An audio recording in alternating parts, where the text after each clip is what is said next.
We're so happy to welcome you to our first virtual Lessons from Leaders event in support of the Sonoma State University Career Center.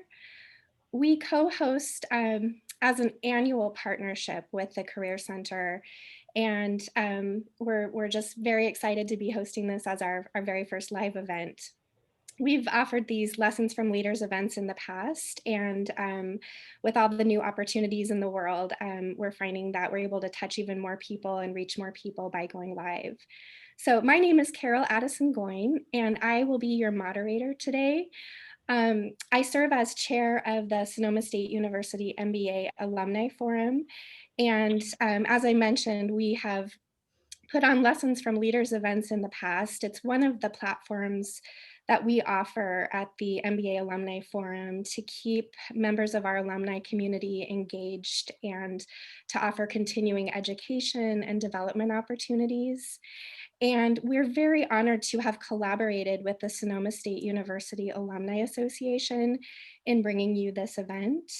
Their mission is really to foster, renew, and enhance the relationship between alumni and the Sonoma State University community. And we've got the information for the Alumni Association, as well as the MBA Alumni Forum and the Career Center on the screen there if you'd like to find out more information. But let's go ahead and get to it. I want to go over just the agenda first for how our event will flow, and then I'm going to introduce our first speaker. So first we'll be hearing from Sheba Person-Whitley, and then we're going to move right into hearing from Miyoko Schinner. And after Miyoko's presentation, we will address the question and answers. So you are welcome to go ahead and type in any questions that you have throughout the webinar, and we will answer them as we go. And for those questions that require an answer from either Sheba or Miyoko, we'll address those in probably the last 10 minutes of our program today. So I would love to go ahead and introduce our first presentation. It's my pleasure to introduce Sheba Person-Whitley. And Sheba is the Executive Director at the Sonoma County Economic Development Board. And she's going to speak with us about her experience with the pivoting that we've done over this past year and how this has affected her and her community. So thank you so much for being with us, Sheba. I'll go ahead and turn it over to you. Thank you so much for the warm welcome, Carol. I'm so appreciative for the opportunity, and welcome to all of the people who were able to tune in today. So again, my name is Sheba. I work for the county. I've been actually with the County of Sonoma for about 1.5 years. And so I came on board May of last year and was welcomed by one emergency and one disaster after another. We've had fires, we've had power shutoffs, pandemic. And so, it is certainly an opportunity for us at the county to continue to do whatever we can to be responsive to the need of our local businesses, as well as support the staff within those businesses. And so we think about the lessons learned from this pandemic. I think part of what we have to always touch on is that there were some inequities and some disparities that were already existing in the community, and those have been exacerbated by COVID-19. And so whether you're talking about housing or childcare or those foundational issues that we really need to be robust to have a thriving community, COVID has exacerbated those. Along with that is certainly the digital divide. It really can't be overstated that we really need to make the investment in broadband and other ways of having connectivity so that people can do distance education, distance learning, so that we can have opportunities for people to do telework when appropriate. We can have opportunities even for people to continue to learn as adults and to even apply for positions, because almost everything is moving to an online format. And so that's a lesson that we have learned throughout our response efforts to COVID-19. And certainly knowing that the county as the largest employer and as a government entity really has to lean in and be a leader in addressing the long-term and short-term gaps that we see in the community. So that's certainly, you know, some of the lessons that we've learned that we continue to lean in on and want to address to, you know, help us all, you know, thrive and have a healthier economy overall. Um, you know, you can't talk about COVID without talking about, again, as I stated, all the emergencies that we've had, and how do you respond to those emergencies. So a big part of the work for us at the county is really being a conduit and serving as a resource and sharing information. So making sure that the community understands what sort of resources are available to support them through COVID-19, through fires, through floods, through power shutoffs, and all the different things that our business community has to tackle. And so along with that, we have a great wealth of information and resources online. We have a whole page called SoCo Launch that is specifically dedicated to all the resources that have been made available for the small business community for COVID-19. I will say that a lot of people, including myself, very, very early on in shelter in place orders, we really thought that this was going to be a short-term acute incident or disruption in our economy. And this has turned out to be a very long, protracted issue around public health and around safety and around the economy and shelter in place orders and all those different things. And so it's critically important that as information becomes available, that we communicate that to the business community in a timely manner and make sure that they have the information that is most relevant to them, making decisions as to how they deal with all the impacts that come their way. We continue to do a webinar series that is specific to specific industries. So, you know, making all that information available, knowing that not all businesses are alike. And there can be some things that might be specific to hospitality and restaurants, for example, that might be quite different from construction and trades. And how do you tailor those products and services to make sure that you're truly meeting the need of the community? So that's been a great project to be a part of. Continue to have webinars that we host that are really focused on relief efforts, and, you know, listening sessions to not only share the information that we have, but to hear directly from the stakeholders, from the small businesses, what are the resources that they think are going to be the most relevant? Where are the gaps? What do they need? And then tailoring our response to make sure that everything, again, that we are doing is timely and relevant. We've had over 170,000 unique web page views to our site since the first shelter in place order. So, you know, for a tiny little county department that only has 13 people, that is a tremendous amount of engagement with the community. And we're going to continue to make sure that we can use multiple channels to communicate all the information, because there can be some confusion around shelter in place orders. You have things coming out at the local level, you have things coming out of the governor's office, and people can feel overwhelmed, especially our small businesses. They can feel very, very overwhelmed.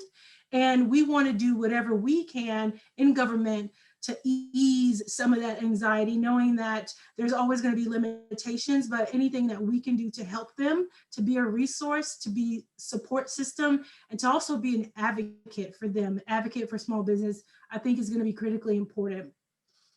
So when we think about pivoting, you know, we have seen quite a bit of that happen in the community. And I want to, you know, give a caveat to that, that certainly not every industry has been able to fully shift. And sometimes that has to do with their business model and their service delivery model. And sometimes it might not necessarily be conducive for them to make a huge shift. And so when you think about restaurants, for example, you've seen a pivot and a shift in terms of, you know, takeout, takeaway, delivery.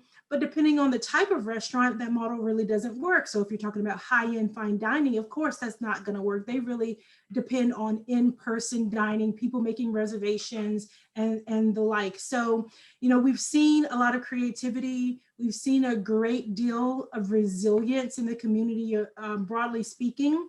But there are some limitations around the manufacturing industry. We've seen companies that might have historically been a distillery, for example, and they started making hand sanitizer.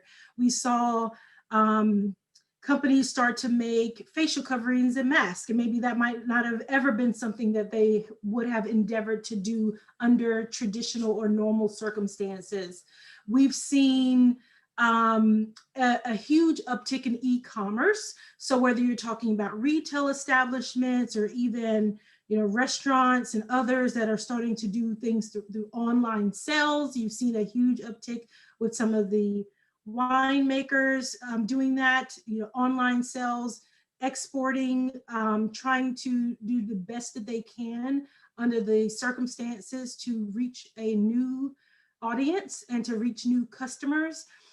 You've seen outdoor dining, parklets, really looking at the right of way and temporarily closing off roads and making temporary pedestrian throughways to promote people being outside, of course, weather permitting.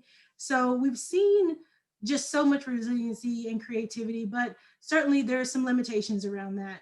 But it has been really great to see people do what they can. And also a lot of collaboration. We've seen a lot of small businesses pull together, pool their resources, for example, try to do marketing campaigns together, sharing of equipment, whether that be tents or things like that to promote outdoor spaces. So we've really seen a tremendous amount of creativity within the business community. And for our part, we continue to also focus on recovery. We know that COVID, again, as I stated before, is this pretty long, protracted incident that we are seeing play out, this pandemic that is, trailed on for months and months and months, and we know will take us well into 2021, absent of large-scale vaccination within the community. So, we are continuing to respond. We will continue to do webinars. We will continue to promote resources and make sure that people understand how can they best continue to operate under restrictions of shelter orders and restrictions that come out of executive orders from the governor's office. But simultaneously, we're also thinking about recovery.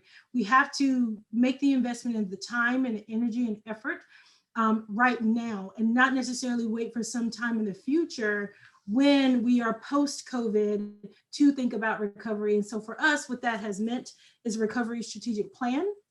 It's a 5-year plan that looks at short-term, mid-term, and long-term goals and objectives to help the community recover. We really tried to look at this from a whole community approach. And so looking at business, looking at workforce, looking at safety net and community resources. And we have that plan. It was actually approved by the county, and now we're going to be moving into implementation. So I do think that's really important, because if you're going to plan for something, you have to have a roadmap. And that strategic plan is the roadmap for us at the county. Work with a lot of partners, engaged with over 500 members of the community to do this work. So it certainly was not something that happened in a vacuum, but we had a tremendous amount of support and collaboration from the community to do that. Also, with regard to recovery, we were so happy and honored that the board at the county allocated $2.5 million for small business grants. And so we had a 3-week window of application period. And as a result of that, we did receive over 1,300 applications from local small businesses that were really looking for some sort of financial assistance. And we were able to award 542 of just over 1,300 applications. And those grants range from 2,500 to 15,000. So, so incredibly proud of that project, but know and will fully acknowledge that that's not enough, that the need is great. The need is broad and deep, and we will continue to hear from our stakeholders and our small business community about how critically important it is to have more funding available at the state and federal level to support the small businesses. A lot of them either have partially closed or have been completely shut down by shelter orders and by executive order from the governor since March. And if you think about someone's livelihood and you think about how they support their family, how they pay their mortgage, how they pay their rent for the lease space for the business that they own, it is an incredibly difficult position for people to be in. And so we want to, on our part, continue to advocate for our partners, the state and federal level, to get more funding, infuse some cash into the small business community because they desperately need it. And we are going to continue to do what we do at EDB, which is be a resource and be a support system and be an advocate for the small business community. So with that, I am going to stop now, Carol. And I just want to say, I really appreciate the opportunity to speak and to talk about what we have been doing at the county to support the small business community and the community broadly speaking. And I really, really appreciate the opportunity.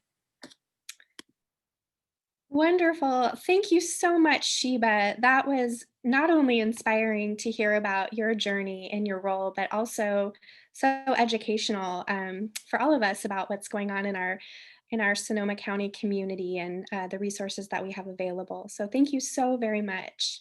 Thank you. Well, now it is my pleasure to introduce our next presenter, our next panelist, Miyoko Schinner. Miyoko is an award-winning vegan celebrity chef and owner of Miyoko's Creamery. And I have to say that I have had so many people just in my own personal circle talk even recently about how they love, love, love your offerings. And so I know that if I'm hearing that, it's got to be very, very prolific all across the community. And I know that you've received a lot of accolades. So it is a very special honor to hear from you, Miyoko. So I'd love to welcome you. And then we will go ahead and take question and answers after Miyoko's presentation. So thank you so much for being here, Miyoko. Thank you, Carol. I really appreciate that. And I also appreciate Sheba's talk and how much Sonoma County is doing for all of its residents. So for those of you who don't know who I am, I'm the founder and CEO of Miyoko's, which is a company that is trying to revolutionize how dairy products are produced in the future, today and for the future, to create a kinder, more sustainable, healthier lifestyle for all. Animals and human beings by making cheese and butter out of plants rather than out of animals.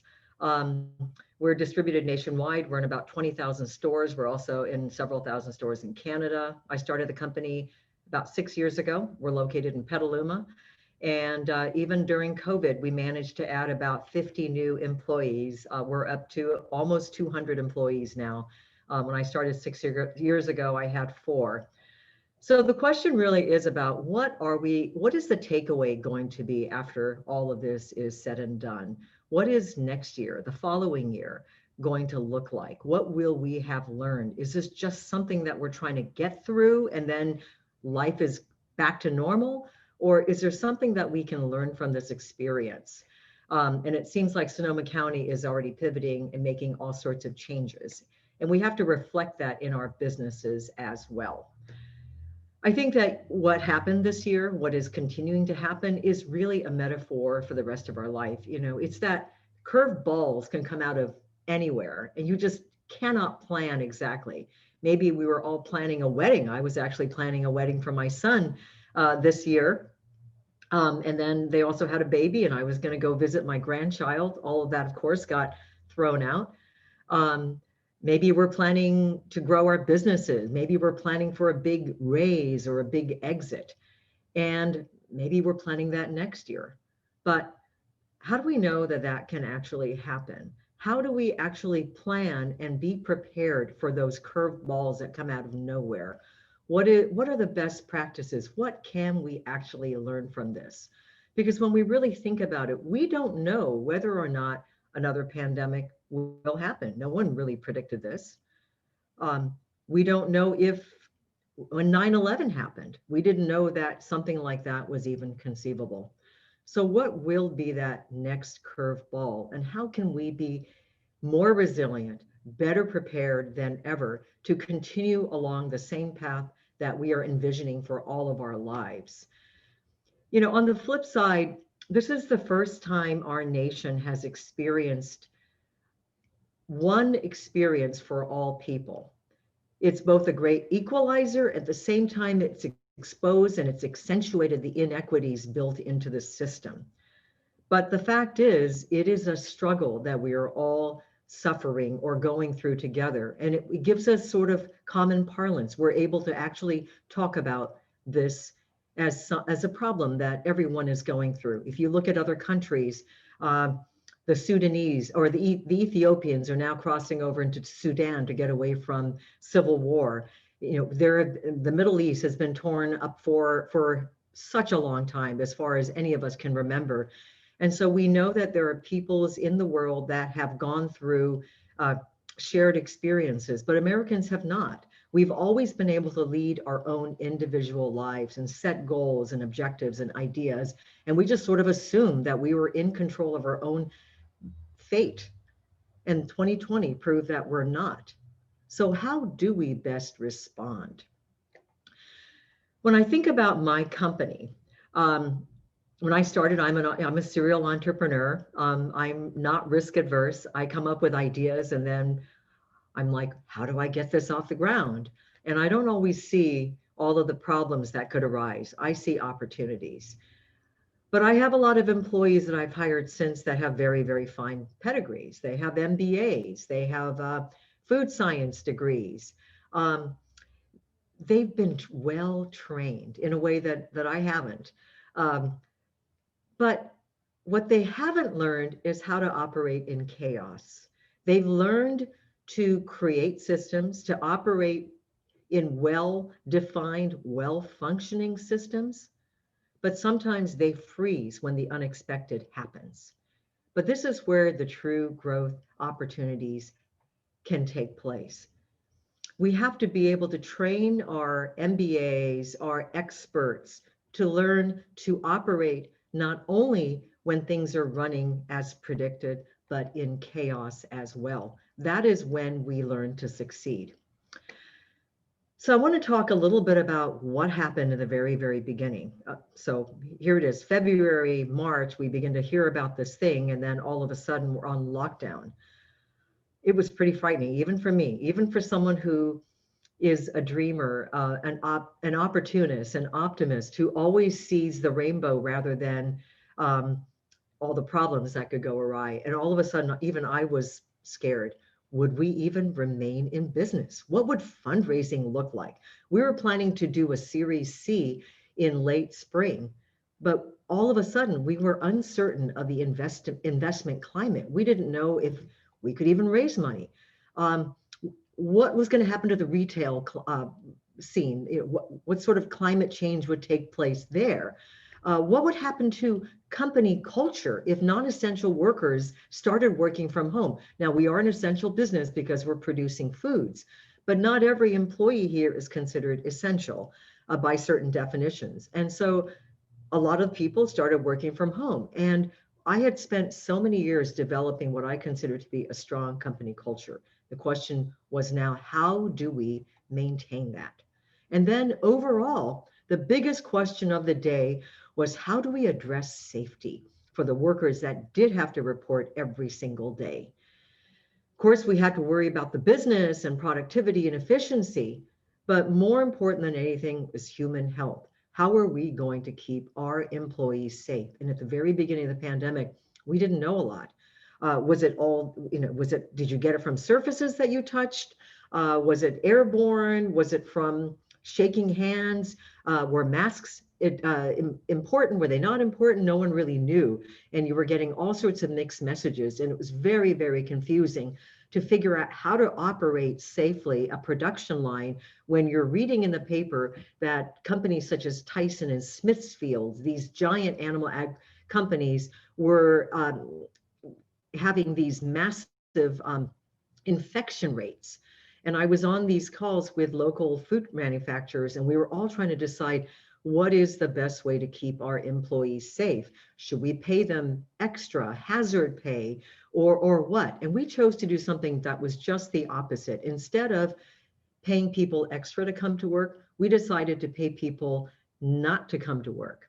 So it didn't matter whether or not you had just the sniffles or you had a headache, because at the time we didn't even know what all the symptoms were. But if you felt the slightest bit abnormal or had a fever or whatever, we actually paid you to stay at home. And we would pay to keep you at home for up to 2 weeks. Sometimes this got abused. There was a person who stayed at home for a month and just for some reason was unable to get tested. But for the most part, employees really, really appreciated that we were going to care for them, especially hourly line workers that don't have that big paycheck and don't have the opportunity to work from home. They were the ones that appreciated this the most. And because of that, we were able to control our infection rates. We have actually had in the very, very beginning, we had one case where there was an infection from one employee to another. And this is before we understood masks and PPE and all of this stuff. But since then, we've not had a single infection that originated at work. Today, we've opened up our offices. Because of COVID, our next door neighbors in the same building moved out. And we were able to take over another 19,000 square feet of office and research and development space. And today we have almost 200 people coming to work every single day, and we have not had a single infection because of all of the policies we put in place to maintain safety. Of course, there has been a mask mandate. In the beginning, we had to police like crazy. And people are on a 3-strike. If you don't have a mask one time, you get written up. Second time you get written up, third time you're out of here, because we consider that to be so essential to the safety of all of our workers. We took extra measures for PPE, of course, to make sure that people were clothed properly. We started sanitizing surfaces literally every single hour, although we've learned since that the chance of actually contracting the virus from touching a surface is virtually nil. So we have a lunch program. We have a fully staffed kitchen, and we serve meals to everybody. In the very beginning, we didn't know whether you could contract it from food. So we started packing up boxed lunches. Today, we're back to a buffet, but we're in the dining room. We have plexiglass around every single seat so that if you people are trying to sit further apart anyway, but there's plexiglass that defines that space so that when you take your mask off, you can still eat safely. So we took a lot of extra measures, and I believe they have worked to keep our employees safe. Now, what else did we do? These are the things that helped our people. On the other hand, we also decided to separate our shifts from the very beginning. We operate 24 hours a day. We have 2 production shifts, and then we have a nighttime sanitation shift. And we wanted to minimize the crossing over of the shifts to minimize the contact that the shifts would have with each other. So we put a half an hour in between those shifts. This meant that we had to shut down equipment and then start it up again, which actually doesn't just add a half an hour. It adds, there's a half an hour to turn it off, and then you got to spend another half an hour getting it back up. So basically we were having downtime of an hour and a half or so between each shift. When we added all of that up, we suddenly saw about a 25% decline in productivity and efficiency. At the same time, because we're an essential business, we're producing food. And by the way, food never goes out of style. Food is something that will always be necessary because we have to eat. Sales started climbing. We have a seasonal dip usually in the summertime where we're not twiddling our thumbs, but it's the lull before the end of the third, beginning of the fourth quarter, when sales just start to skyrocket for us. But because of the pandemic, we never experienced that lull, and we just started getting this increased demand. At the same time, while we had increased demand, we were unable to produce the product. We were now producing less than we had before. So this created a problem with what are called fill rates. When you can't fill your orders, you have a low fill rate. So we dipped down to at one point to 50%. We were only filling 50% of our orders. We were able to manage to get things up to about 70%, which is where we are right now. And we're hoping to get closer to that over the next few weeks. But that was a challenge that took place very, very unplanned for, and we had to figure out how do we pivot. Okay, so then there's something else that happened. This has to do with marketing and with our sales strategy for 2020. 2020 started off with a bang. This was going to be our big year. We had strong interest from large, well-known, a very large, well-known food service operator nationwide. And we were in talks in launching a new product with them. All of a sudden, food service was, they just disappeared. They just stopped talking to us. And so we had these plans. We had hired a food service director. All of a sudden that had to be on hold. And we were like, okay, well, we're not going to be able to count on this. We're not going to hit this in terms of our forecast for this year. We were also planning to roll out 6 new SKUs and entering what we call the everyday product market. We, up until recently, we're a premium product company, sort of like Tesla. We were making, the high-end products in the plant-based space. And now we were entering the Model 3s of the plant-based cheese category. And we were going to be launching slices, shreds, and chunks of cheddar and pepper jack, as well as some tub forms of butter. And we had this exciting marketing plan that we started out in January. We had made all these videos, and we did this big video blitz all over the internet. And people just love these videos. And then we had this Grilled Cheese Nation food truck tour that we were going to take on the road across the country. There were several articles written about it. Some of the articles got shared something like 30,000 times. There was so much excitement around this food truck that was going to give out thousands of grilled cheese sandwiches in all these different cities, and we were going to build so much hype about the new cheddar and pepper jack that we're going to roll out. Well, all of a sudden, lockdown. How are we going to take this food truck on the road? How are we going to market? Because a large part of that marketing was to sample, to get that food in people's mouths and get them to purchase it. Now, all sampling got cut out, but we were in contract with Whole Foods to roll the product out in April nationwide. And so we had to launch, even though they cut all the promos, all the retailers cut promos. So because they were overwhelmed and they just didn't want to have any more discounts on top of the fact that they were already so overwhelmed. So we got really, really creative. In terms of marketing, we did something kind of crazy. I'm a chef, I'm a cookbook author. I did 3 seasons on a PBS cooking show called Vegan Mashup. I was a co-host of that show. And so we got online and I started doing cooking demos every single day. We created a show called Miyoko's Home Comforts, and it was a live cooking show. And we started doing that every single day, not just to market our products, but to connect with people. We felt it would be very, very insensitive to just go out there and sell, and just talk about products when people were suffering all over the country. And then the Black Lives Matter happened. And it just didn't feel right to go out there and promote your product. So instead of promoting our product, we decided to promote compassion, the idea of connecting with people, checking in with people. And so this cooking show was all about bringing comfort into people's homes.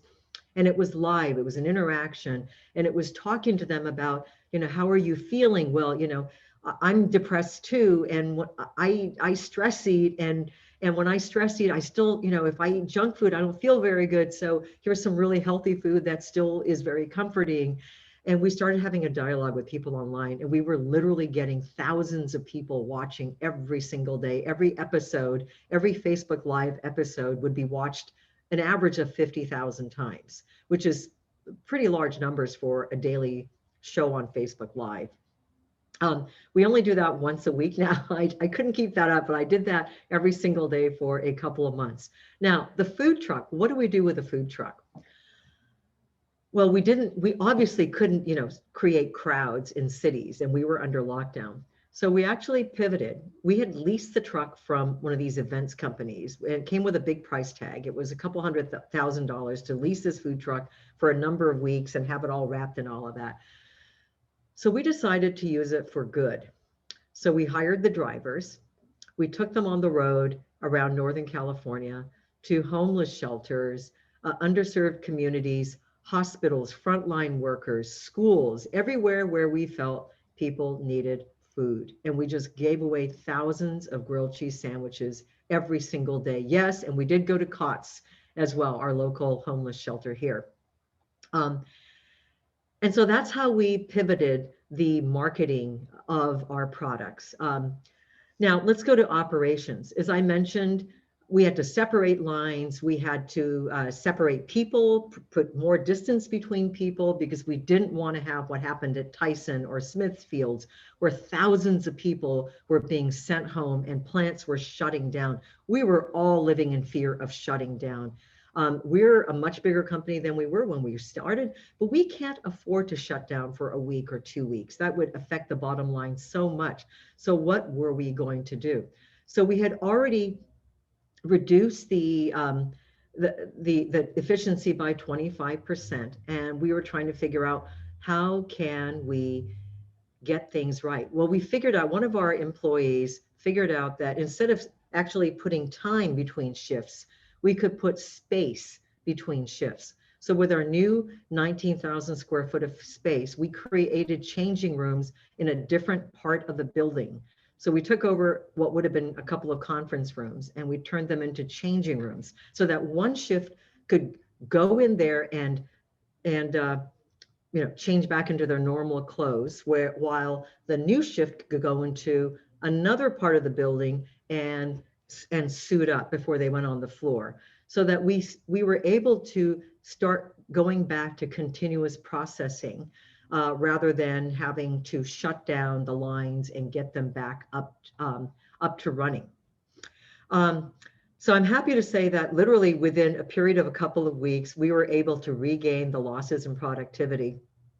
We also hired a new plant manager who has figured out how we can increase that capacity even more. And I am happy to say that today we are actually 25% higher in efficiency and productivity than we were prior to the pandemic.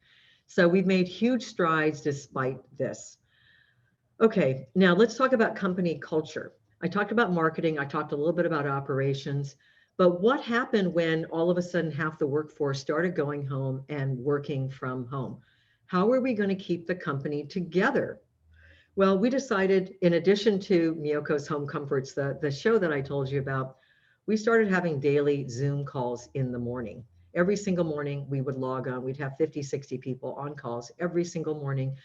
Initially, it was just to check in with you. How are you feeling? How are you? The fact is, some people have families, so they were not entirely alone, but some people lived at home, and work was where they went to connect with people and feel like they were still connected. So we started having Zoom check-in calls. And then we started doing joint activities. We started watching movies together and talking about those movies. We started watching movies about, for example, about health. We watched a movie called What the Health, which is about the impact of animal foods on personal health. When Black Lives Matter happened, we watched 13th, and we would have these discussions. And when we were able to start having these communal discussions about things that were beyond just work, but about big issues that the company is passionate about and that people are passionate about, we began to be able to rebuild that culture. And when we were able to take over this 19,000 square feet, people could not wait to get back to work and connect on a real level together in person. I know I'm running out of time. I think I only have 4 more minutes or so. So one more thing I want to talk about, which is the fundraising that we're planning to do. The first thing we did, we knew that we couldn't fundraise. We weren't sure if we could or not, whether or not people um, would, we didn't know what the investor climate was going to look like. So the first thing we did was we decided to conserve cash as much as possible. We stretched out vendors. I'm not proud of that, but we had to do that. We did get the PPE, and we just cut back on all kinds of expenses. One of the reasons that the marketing became so organic and we stopped spending on agencies and things like that was because we had to conserve cash where we could. We knew that operations was going to cost more because now we were paying people to stay at home. So we're not getting any productivity out of them. We're just paying them to stay at home. So we had to conserve cash where we could. And I'm proud to say that we stretched that cash out. We thought we would be very, very low on cash by August. And every single week when we met to go over our cash flow, we would see the cash lasting longer and longer and longer and longer. I'm proud to say that we just hired an investment banker. We are going to be doing a large capital raise spring of next year. And there's so much business, so much interest in our business because despite all of this, despite all the challenges, despite the fact that we had to sacrifice productivity and everything, by the end of the year, we will still have grown 80% over last year. We were hoping to grow over 100%. And the actual demand, if we had been able to fill it, would have been about 125% growth over last year. So we're not going to quite get there, but I think a growth rate of 80% over last year is still pretty good. What I can say that I've learned from this is I am now prepared for whatever gets thrown at us. And we talk about this all the time. We talked about it in research and development, where we had some paralyzed food scientists who didn't know how to react in a way. And you see it on, in terms of commercial, they want to plan everything absolutely precisely. And what I've learned from this and what I have been trying to tell everyone here is that we have to be prepared for the unknown. We have to be prepared because something could come out of the blue at any time in any shape. We don't know if it's another pandemic. And if we continue to treat animals in factory farms in this way, another zoonotic disease, which is what this is, will happen. The Spanish flu was a zoonotic disease. This is the same. Same thing with SARS and bird flu and swine flu. So we have to create a world that is based more on compassion, not just for each other, but for other living beings, and take animals out of the food system so we can build a culture and an industry that is equitable for all. But beyond that, as individuals, as business leaders, as MBAs, wherever you are, we have to build cultures within our companies that are prepared to be able to pivot and think creatively and think outside the box, because this will happen again. If it's not a pandemic, it could be something else. It could be another 9/11 or a war or something else. We have to continue to feed our nation. We have to continue to employ people. We have to figure out ways to support our communities and give back the best we can, no matter what we go through. That is our role as a business leader. It's not to just deliver to our shareholders, it's to deliver to all stakeholders, to our customers, to our communities, to our employees. We have to become icons of compassion and of giving back. If you make that the goal of your industry, of your company, you will succeed. Thank you very much. Miyoko, thank you so much. I feel so inspired. I feel like that was an electrifying presentation. And we can see from the chat, people were feeling so inspired by your positivity. I was getting texts, and that was just incredible. One of the themes that I kept seeing in the chat was you finding positivity in the face of adversity and looking at opportunity through challenges. So I Can't thank you enough for inspiring us all that way. Um, I have a few questions that were sent over, and I'd also like to just encourage anybody that if you have some questions, you can type them in the Q&A chat box down there, the Q&A box, and we'll go through them. But Miyoko, I'd like to start with you first. We've got some questions for both Sheba and Miyoko.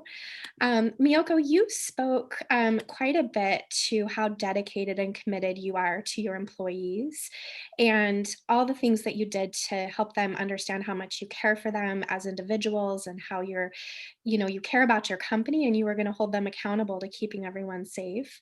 And it sounds like culture is a huge part of what you've created. A specific question that came in about employees is how did you go about building your team when you first started your company?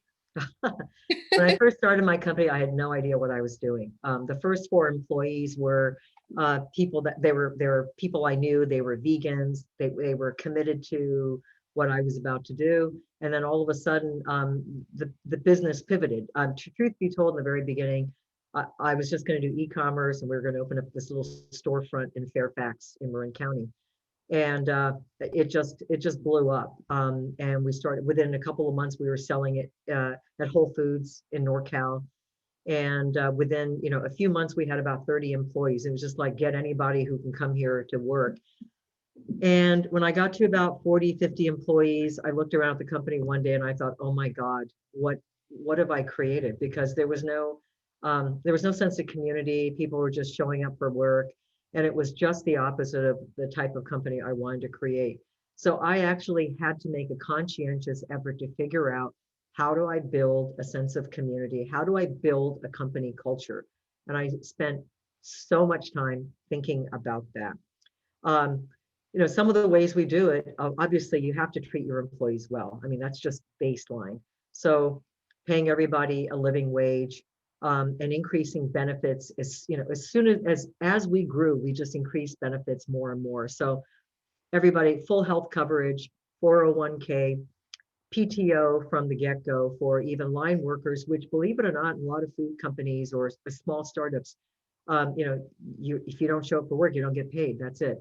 And we just didn't think that was fair. So we tried to offer basically a fair benefits package from very, very early on that we keep adding to. We even have a tuition reimbursement program. So I was talking to an employee yesterday who started out in production, then she went to QA, and now she's going to be transferring to R&D.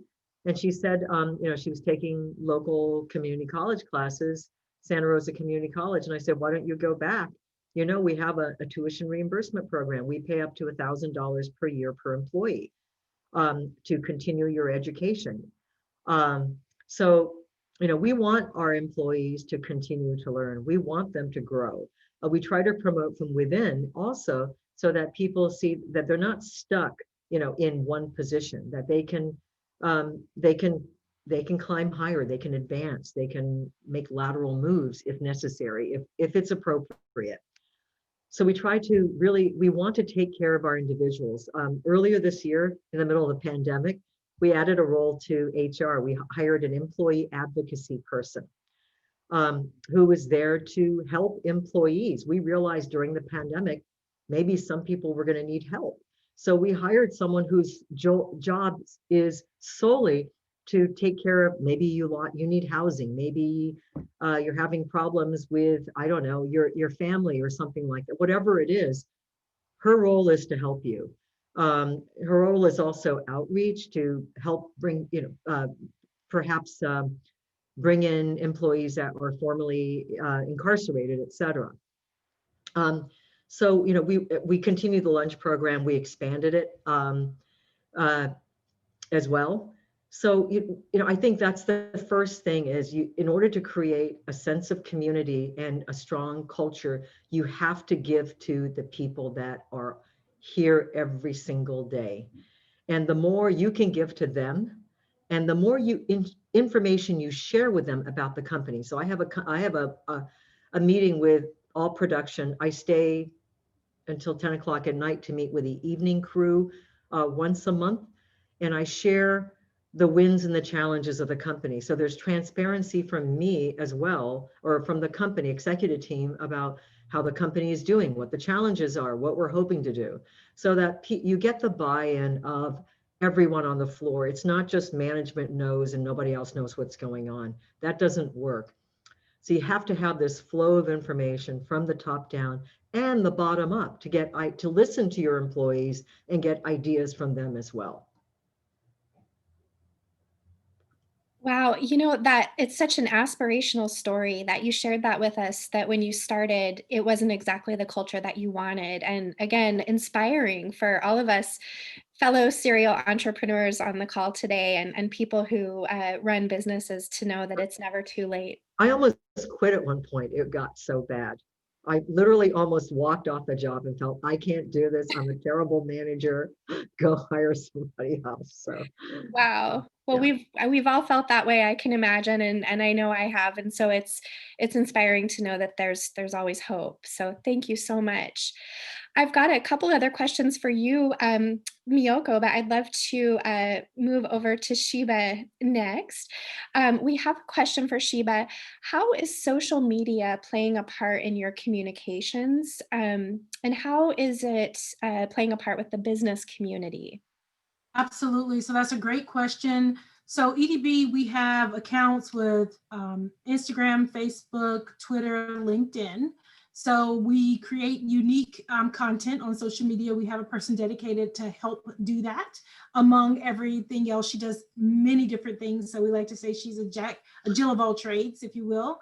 But everything that we share, we also tag around 40 plus other organizations to really help us get capacity with getting the message out, knowing that we really need to use multiple channels.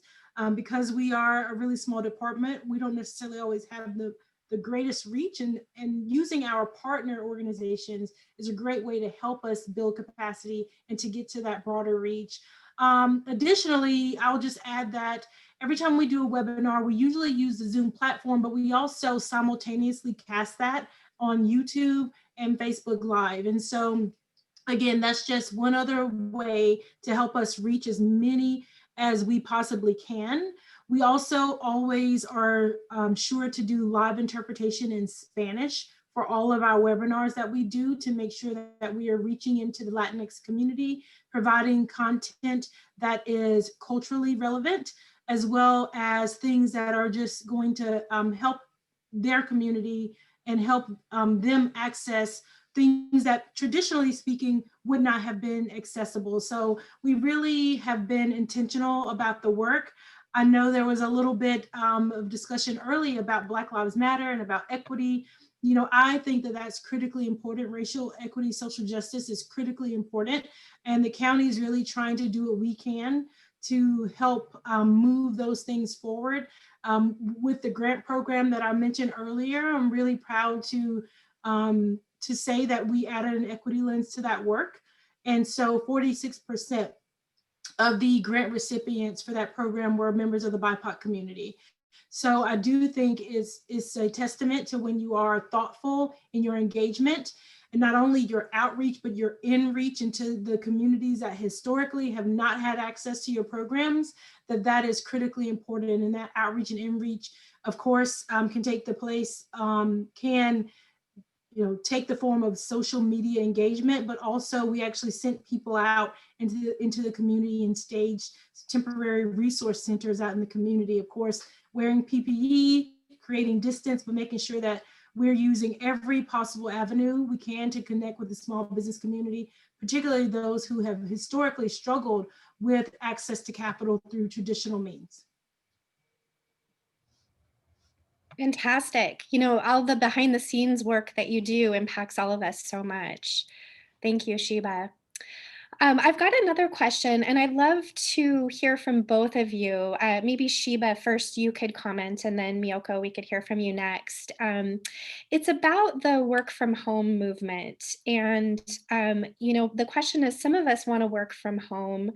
How do we create a world where it doesn't matter where you live? Sheba, would you like to speak to that first? Well, I think from a structural perspective, one of the biggest things is infrastructure. And so to get to a place where it doesn't matter where you live, you really need to have connectivity and infrastructure. And unfortunately, we have a great deal of inequity around the digital divide and access. And if you're on the 101 corridor within Sonoma County, usually in terms of connectivity, you're fine. But when you go out into, the eastern part, so Sonoma Valley, as well as, the west part of the county, up and down the coast, there are, miles and miles where there's basically no connectivity. And so that in and of itself creates further inequity in terms of who even would have the opportunity and the privilege of working from home. So for me in public service, we think about, those structural challenges, how do you make the equitable investment in infrastructure to make sure that people will even have the ability to do those things. And I think the other part of that, which is a little bit easier because it's not making those big, huge, multi-million-dollar investments in the infrastructure that we critically need. It's just from a cultural perspective, getting local employers, including where I work at the county, comfortable with this idea that people can be productive. People can bring the same talent and intensity and thoughtfulness to their work from their home office as they could in a physical space with you. I will say that, in my opinion, you have to work harder. You have to work harder to have connections with your colleagues and not necessarily be in a bubble, in a silo. And so that's what I feel like is a little bit more challenging. But I certainly think there's a lot that employers can do within their organizational culture to make people feel like, oh, you know what, it's okay. And we can be thoughtful and we can be creative and we can think outside the box. And maybe traditionally you would have been in a brick and mortar from 8 a.m. to 5 p.m., but things are changing. And there's certainly some opportunity for all of us to think about how we can get more creative around that. Thank you. Thank you, Sheba. Thank you. Would you like to add, Miyoko? Sure. Yeah, I agree with Sheba on a lot of things, but I really think it has to do with the type of company it is. If it's a well-established existing company with a strong infrastructure, and everyone has access to internet and the whatever it is you need to connect, that certainly makes it a lot easier. Which is why we have that digital divide.